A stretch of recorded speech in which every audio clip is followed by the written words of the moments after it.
All right, guys, Felix Mazanares here with my special guest today, friend, fellow Kingdom comrade, and just doing great things. Everywhere you go, he adds great value. This is none other than Neal. Drew, thanks for your time Hey, today. how are you, bro? I'm doing good, man. How is sunny Michigan? Yeah, we got a bunch of snow over through the night, and school was canceled today for the kids, so Wow. they were happy to be home. So free day for the kids and a crazy day for mom. Opposite mama, Hey. yeah, I figured, right? Free day for kids, always a challenging or exciting, adventurous day for parents. Well, I know you'll be coming here in about 2 weeks, right? March 14th. You arrive before that, obviously, but March 14th, we have a wisdom Oh, weekend, becoming a solutionary. We're going to talk about that in a couple of seconds. But I mean, it's how long do we think we know each other? When did we like meet? I try to think about it. It was like a few months ago that we physically met at Kingdom yeah, Connection, right? yeah, meeting for the first time, and I've been connected a little longer than that, and Yeah. been honoring each other from afar. But it's been great to connect and then get to hear our stories and build a little of the kingdom together, brother. Yeah, so we met at Kingdom Connection. I then went to Michigan in Yep. December. We had a dinner with Patrick Rice from Encounter Ministries and other fathers from the Catholic faith there, and you were able to like encourage them and hear their stories and share your stories of what God is doing in Detroit. And I was excited about that because the kingdom is all about family, and Yes, it is. that's a big part of the kingdom of God, our brothers and sisters in the Catholic faith. But then, you started this group of solutionary growth that I'm a part of on Facebook, just to add value to entrepreneurs, people that are building something, pioneering, trying to figure out their sphere of influence and stuff like that. Tell me why you started the solutionary growth on Facebook. Yeah, well, I think that there is a need for social responsibility and emotional intelligence within the business sector. And so I think enterprises are needing to become more sophisticated. We're, and the sophistication is simply that we have to begin to understand that we're serving the interest of people and not just the interest of a wallet or not just the interest of whatever. And so ultimately that idea of meeting the needs of people, I really believe is central to our individual purpose. And ultimately our purpose is about the kingdom. Yeah. And so I've kind of deduced it down to, this core need that we all have, and it's to really understand what problem our purpose solves. Hmm. And I found that many people who are running organizations have created competing commitments within their organization uh, in the sense that their organization doesn't always align with their purpose. Wow. And so whether you're working with the W-2 or you are running a startup or you just have a hobby that makes you some money, there's many people who are just very, very busy, but not always living a life of significance because they're not aware of what problem their purpose solves. Wow. And so in the busyness, those who are high performers and high executors, they drive high outcomes. They can produce a lot of income, but ultimately, those people, if they have a revelation of their purpose Wow. and can put that functional ability behind their purpose, man, the impact they'll have in the earth will be tremendous. Yeah. And so I'm really excited to kind of inspire people with a new set of values, Yeah. kind of behind this word solutionary, that would integrate into how they define their purpose and then also how they run their organizations. And Yeah. so I really want to build entrepreneurs, self-starters, organizational leaders Mhm. who believe they're a solutionary, Come who on. then lead solutionary enterprises. Yeah, And so so the word solutionary, I mean, kind of heard your story. You said there was a visionary, there was missionary, and you were like playing with this idea, like how do we solve problems and what do you call that? So tell us what the definition of like solutionary is for those of us that hearing this word for the first time. yeah, so visionaries see things, missionaries are going to carry things, and solutionaries are going to integrate things. And so, solutionary is really this person who's going to dignify someone with insurmountable value by accepting responsibility for their challenge. And so we don't have an intelligence distribution problem in the earth. We have an opportunity distribution problem. And so in the, in the most difficult regions of the world and the least economically advanced and the most uh, impoverished areas of the world, there's not a lack of intelligence there. Oftentimes there's a lack of opportunity. And so opportunity is discovered naturally. There are some people who see opportunity through nature, and there's other Mhm. people who just they need a little bit of nurture to understand what the lens of opportunity really True. looks like. And so the opportunity behind all of that is just training and growth. And so I'm excited to want to raise up the invitation to not just be focused on trying to make money, not just trying to throw money at problems. Hmm.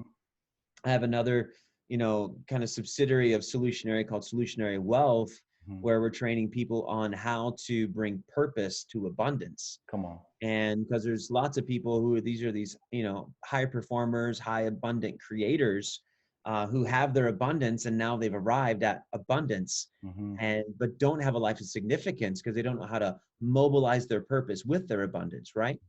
And so the idea of Solutionary is really about dignifying people with value and allowing some of these things that we've made primary to be secondary.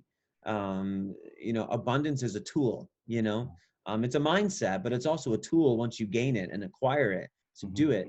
And it's a tool to really help you execute the most meaningful things of our lives. And so whether it's family legacy and impact in our nations or whatever it is, poverty, water solutions, agriculture, Hmm. tech, whatever it is, whatever space we're working in, there are people behind these things.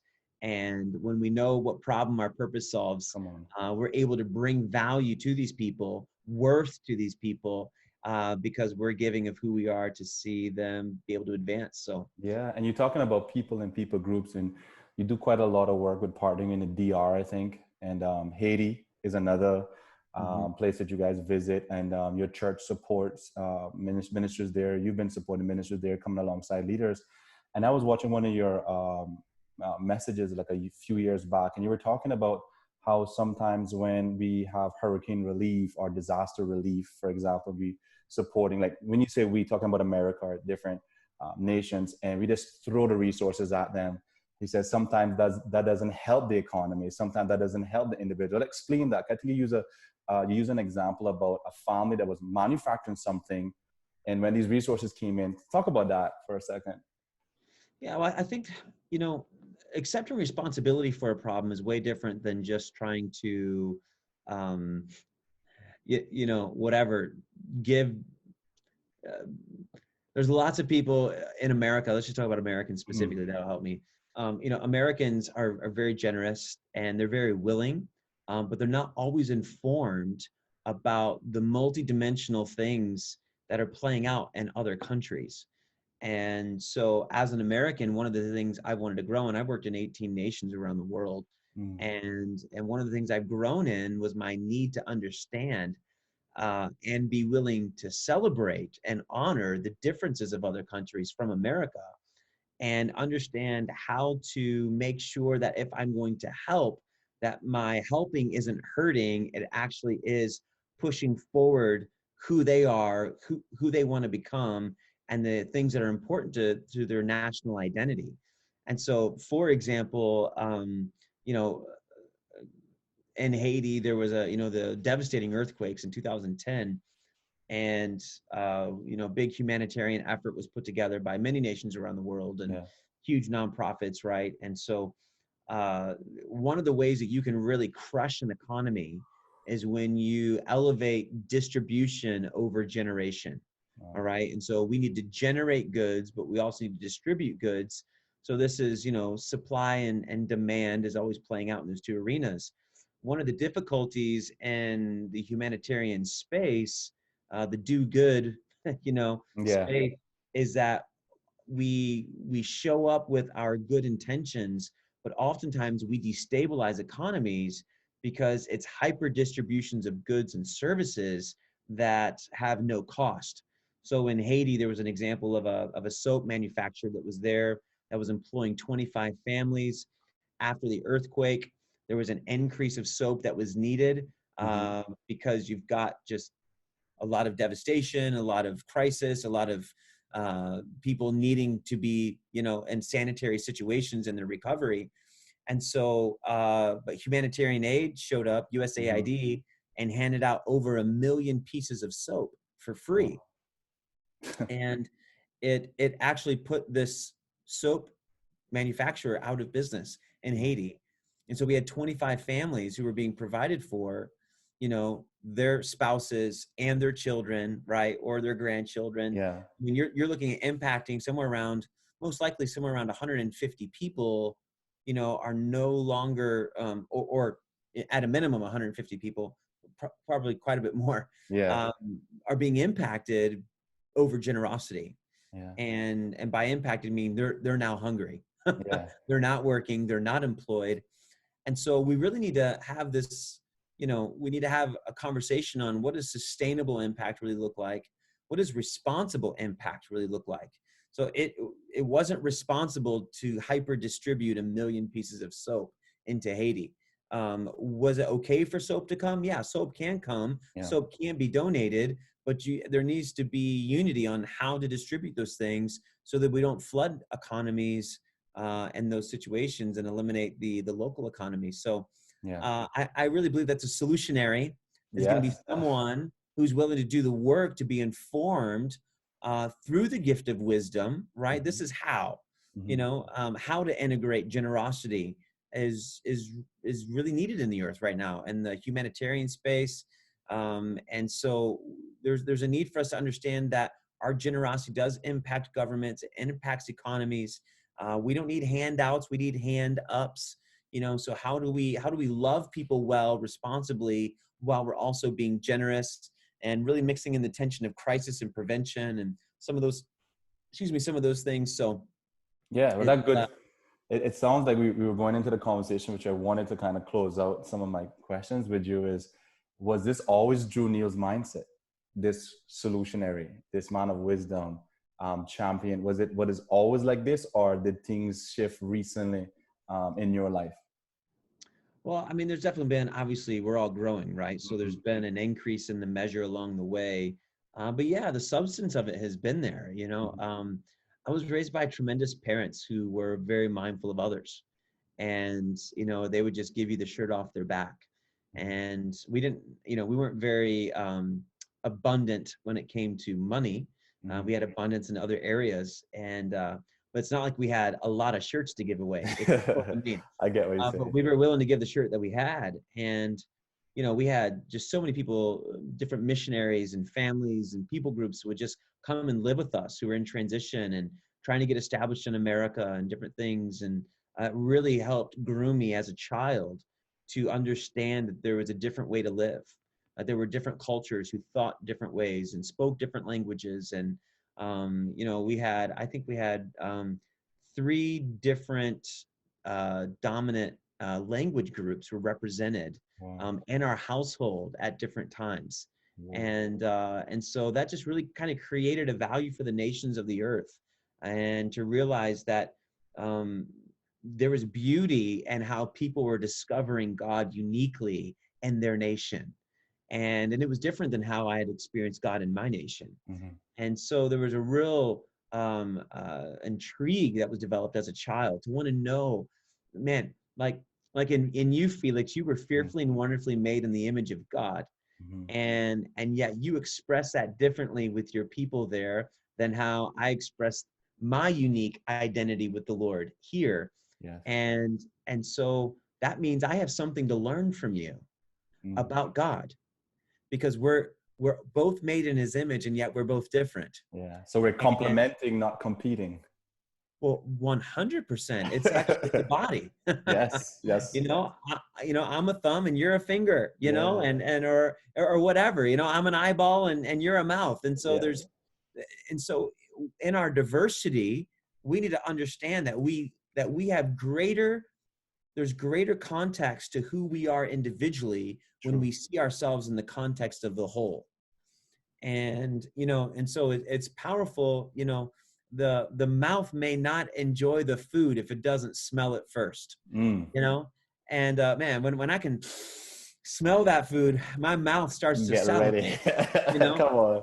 Come on. But if I can't smell, I Mm, can't anticipate what that's the I'm thing. about to experience. And True. so, man, Felix, there's something that you carry that allows me to have an enriched experience with the Hmm. Lord. Likewise, brother. And Come it's on. so powerful. And when I show up and I honor the Hmm. identity that God has established in you, Hmm. I'm able to have an enriched experience with the Lord that I'll never have outside of the context I have it with you, because of the unique anointing on your Wow. nation with your Come on. people and the identity that God's placed over you. And so I'm sold out to the concept that all people have value. And I'm also sold out to the concept that we all need to be different. We need to celebrate those differences, and we need to find Jesus in the midst of it. Come on. And so when we do that, that's when we can really begin to solve problems. So I have a value on wisdom, and this will kind of set up some of that conversation as well. Can we shift there? Is that okay? Bro, I'm all yours, bro. I'm all yours. Let's go. Let's go. I'm But enjoying and it. you've heard me say this Hmm. because I think this is the central value on wisdom, is that wisdom is never about who is right. Wisdom is about what is right. And so, especially when you're talking about nations working with nations, or just people groups working with people groups, or spheres of influence working with spheres of influence, however you want to talk about it, we're always so focused on our differences, and then trying to use our differences to validate our opinion. True. And so what we really need to understand is that true solutions are never about a win for one group and a loss for the other group. It's really about what solution creates the most good for everybody. Yeah. Now, there may be more good for one Hmm. people group over the other, but ultimately good should be advancing for what is right, not who is right. And so I think there's something powerful available for us as believers who take on this solutionary mindset with a high value on wisdom that allows us to truly solve the world's greatest problems with the gift of wisdom, True. by using that to discover real solutions that bring the good of the world, or the good of the kingdom to the world. So Come on. I, it's I so exciting. I'm just sitting here and I wish I could take some notes, but one of the things I love, I'm gonna watch it over. One of the things I love about you is that the diversity piece. Because I feel if you're gonna be a true solutionary, the fact that you know that God could speak to you many different ways, and God is not American or Caymanian, right? He's Oh God, man. right? And so it just opens us up to think differently. And Mm. you have been impacted by he's more of a mentor to you than to me, but I'm a distant learner of him, Steve Backlund, right? And, Yeah. and he says this, he says, whoever has the most hope in the room has the most influence, Come on, man. and that's something I learned from him. And you've also put that in part of your DNA, where we have hope and we can have impact once we have hope. If we're hopeless, then we believe in a lie about ourselves, about the we're we're not going to look for a solution. We're not going to solve it. We're going to just be submitting to whatever mindset is there and coming under that negativity. But if we're looking for a solution, if we have the hope and we're adding good progressively to all, then change is going to come. Impact's going to come to the spheres of influence. Nations going to be discipled. And that's one of the things that you teach on, impacting nations and discipling nations. And when I thought about who's going to come to the Cayman Islands next, I was like, Drew need to be here, because yes, we have the spiritual gifting. You move high prophetically as well, and very apostolic in your approach and stuff like that, and your calling. But I felt like wisdom is needed now. And I was telling people when I was promoting this, I said, let me ask you a question. I said, how many times have you paid money to fix a mistake? And everybody like, hands up, a lot of money, counseling or this or that. I said, so why don't you invest in wisdom? Because obedience is better than sacrifice. So why not invest in wisdom? Why not sign up for the workshop?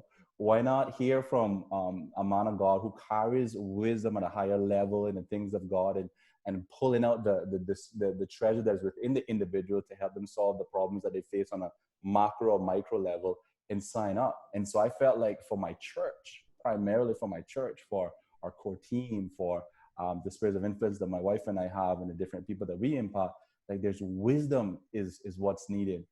Where's the clarity? What's the direction? What's the step?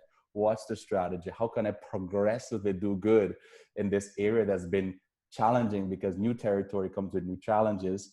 And how do we set ourselves up to progress? And that's what I feel like you're going to bring to the individuals that are going to be signed up. You know, your story, how wisdom has impacted you, how you partner with individuals, corporations, families, and ministries.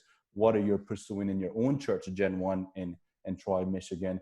And the nations that are opened up to you to say, hey, join us on a national strategic level. And, you know, I feel that you have the ability, brother, as I watched you, you have the ability to zone in on the one and impact the one, but you carry such wisdom and emotional intelligence, like you talked about, where you can have that one conversation that's impacting this individual, and you could bring in a whole room into breakthrough.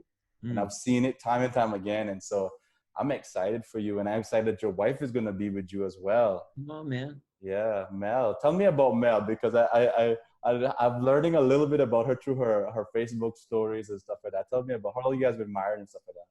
Oh yeah, you guys are gonna love Melissa. She's tremendous. We've been married for 17 years, Wow. and it'll be 18 years in June.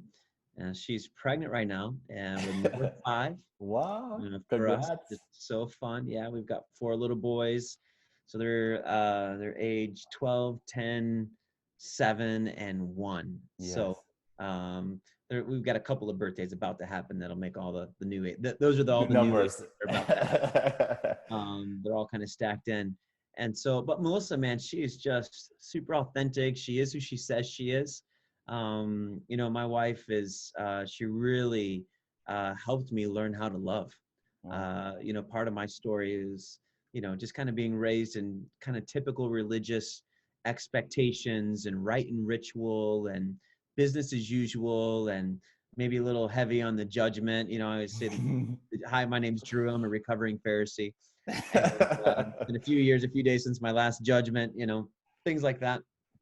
My wife really helped me to kind of release the agenda of my faith, Wow. an unhealthy agenda that I had. And that agenda was about trying to get people to perform and to earn love and things of that nature. And so my wife she's brilliant. She loves to have fun. We're gonna My have wife, fun with her. We're gonna have yeah, fun. come We're on, gonna man. make sure. We're gonna make sure this time that came out is gonna be fun for both of you, man. Can't Come wait on, to. man. Yeah. So, my wife and I actually met swing dancing. What? So it's, if you don't know what swing dancing is, it came out of Brooklyn in the 1920s, 1930s, big band music and this Mm-hmm. classic, dance partnership. So it kind of had a revival here in the late 90s. And Yeah. um, Mambo number 5 and stuff like that. Yeah. yeah, that came in after that as well. Yeah, exactly. So we met doing that, and we met having fun, Come and on. so we've just continued to have fun ever since. So she's a joy, she's a treat. So we're just excited to come down and get time with you guys, Felix. Yeah. It's really going to be fantastic. Yeah. And I know that like again, I like this about you. I like this what you carry is your your intentionality to see people come into their own breakthrough. Come Like on. you're big on celebrating people. One of the things you recently said at the Kingdom Reformers conference in Vacaville a month or so ago, you said, I'm not going to probably tell you any new thing. I'm not going to, God's already challenging you what you're going to do, but I'm going to give you permission. I'm going to dream with you, and I'm going to give you the support and tell you that you can do this and champion that. And I felt like, that really resonated with people, because a lot of times when you're pioneering, when you're pursuing things that you've always know your purpose and your gifting supposed to fulfill, you get a little scared, you get a little timid, you kind of like succumb to whatever the previous status quo was. And then you just, carried it with passion, and carried it with insight, prophetic insight and wisdom. Say, hey, we can actually do this. We can change the world. We are changing the world. We are world changers. Yeah. And so I'm excited about the people that are registered. I'm excited for my church in the layer of grace, of wisdom that you put on us, put on top of us with your gifting, the ability to honor you and show you our great nation, and love on our people, and be hospitable and just grow together. I know it's not going to be the last time you'll be in Cayman. So we're just excited for your premiere trip, you know? So anyway, and Oh man, and I'm last excited to words you get want in. to, go ahead, go ahead. I was just say I'm excited to get in and get to see the island. This will be our first culturally immersed experience, and Wow. with friends like you guys. So we've kind of snuck around the edge on a few cruise ships a few times. Come So on, bro. we want to get the real Come experience now. on. Come on. We And got we got you covered. We got you covered. We come got you on. covered. Yeah. And then just to know, one of the things I am very, and I appreciate everything you just said, Felix. Thank you Hmm. so much. You are so honoring. But my desire, I'm pretty convinced that leaders don't need to be told what to do. Mm, They just need someone to support them while they take the greatest risk of their lives doing the thing they know they should do. yeah. And leaders are powerful people, and they have the ability to push things forward and have impact. But one of the reasons why leaders uh, under realize their potential is over fear. Wow. And that fear is usually, what are people going to think about me? I don't, how will this work out? What if I fail again? What if I take that risk again? Hmm. And so oftentimes leaders get discouraged, and we need leaders. Leaders are people who lead other people. Hmm. And so That's right. you're not just a leader because you're nice. Come on, you're not a leader because you tell the truth. You're not a leader because you show up on time, although Come leaders on, should brother. do all those Preach, things. brother. Leaders take people to places that you wouldn't normally take yourself. True. And so we need leaders to be supported and to know that other people have their back while they take the greatest risk of their life. And so even for people like yourself and Dorothy, I honor you guys so much because of the risk that you're taking to fully be who you've been called to be. Hmm. And so I mean, I'm going to really enjoy meeting all the other people, but to be Yeah. honest, Felix, I'm coming for you, bro. Oh, bro. I'm glad you're coming, bro. I'm glad Come you're on, I'm coming, coming man. for you and for your Come on. bride. I'm coming because I want to support you guys. I want Come to on. have your back because you Yeah. guys are world changers. Come on, You guys brother. are taking the greatest risk of your life. You're laying it down to Hmm. go be who God's called you to be. And what's so exciting is that as you continue to flourish, you're going to make room for all these other leaders to have the same experience, Come on. for them to come be who they need to be. And we're going to duplicate this thing, and then they're going to do the same thing for others. And I tell you what, we're going to see the kingdom of God continue to invade that beautiful country of yours Come with on, brother. love and joy and solutions and transformation like we've never seen. And so, I really believe that in our time together, you were talking about hope and wisdom. Hmm. And, one of the powerful things we're going to spend some time on is really helping to bring confidence to the fact that we can have hope, and then hope needs wisdom. Hmm. So many people don't have hope because they're scared of the idea of like idealism, or kind of living in la la land or a fantasy land. It's like, what do you mean you expect something good to happen? Let's think critically with our brains here. Well, no, that's actually for what wisdom is for. Yes. So we need hope to perceive the good of the future, and then wisdom on how to execute our principles to serve the interest of the good that we believe is possible. And so when there is no wisdom for hope, we will have just a bunch of fantasy land. That's true. But when we bring wisdom together with hope, we can truly change the world. And because it allows us to be conscious of pitfalls, to project the future, to take real numbers, to take data, to take real challenges. Hmm. And we don't have to disavow pain. We don't have to ignore painful situations. No, we can understand that that's true, but the truth is founded and what God says is possible. And so we're going to partner with the truth while honoring what is true and elevating that into a hope-filled experience. Come on. And it's really going to be a great time together that we have, man. I'm Well, really I'm looking forward to it. excited. I wish it was tomorrow or tonight, but it'll be on March the 14th. We'll put the information in on this video at the end. We'll put the link and you can register. If you're in the Cayman Islands and you're still on the fence about coming, please do come. It's going to be a great investment into your future, into your now. You're going to get world-class empowerment and training from my brother, Drew. You're going to have an opportunity and an environment that is safe and hopeful, that gives you permission to dream and partner with what God called you to do. And we're going to have fun doing it. So thank you for your time, bro. And I'll Yeah, pick you up thank in you. the airport. The next time I see you, you'll be in my island, huh?